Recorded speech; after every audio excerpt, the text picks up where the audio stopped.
జీవాన్ని కోరుకోమంటే మనం ఏంటండి, క్షయమైపోయే వాటిని ఆధారపడిపోతున్నాం. అవే మనకి శాశ్వతం అని బ్రతుకుతున్నాం.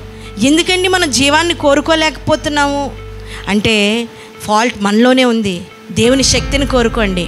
ఎండిపోయిన జీవితాలు చిగురింపబడతాయి. ఆమేన్. ఎండిపోయిన మన బ్రతుకులు చిగురింపబడతాయి. ఇంకా మారవనుకున్న మన బ్రతుకులు మార్చబడతాయి. హల్లెలూయా.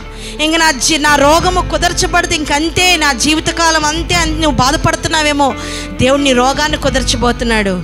ఎప్పుడు జీవాన్ని కోరుకోండి. జీవాన్ని ఇచ్చే దేవుడు ఆయన. మనం కోరుకోవట్లేదు, ఆ నిమిషానికి సంతోషపరిచే వాటినే కోరుకుంటున్నాం. దీన్ని అధిగమించాలని, అనగద్రొక్కాలని, నోర్లు ముయ్యాలని అనేక ప్రయత్నాలు జరుగుతున్నా ఈ జీవము మనలో ప్రవహిస్తూనే ఉంది. హల్లెలూయా. కనుకనే జీవాన్ని కోరుకోమంటున్నాము. అక్కడ చనిపోయి ఎండిపోయిన ఎముకలు ఎప్పుడో ఎండిపోయేవి, కానీ అందులో ఏ జీవం ఉందండి? సజీవుడు, మరణంలో లేచిన క్రీస్తు యొక్క జీవం ఉంది. కనుకనే ప్రతి ఎముక బ్రతికింపడ్డాయి. ఈరోజు మన జీవితాల్లో కూడా ఇంకేముంది, అంత అయిపోయింది అనుకుంటున్నావేమో.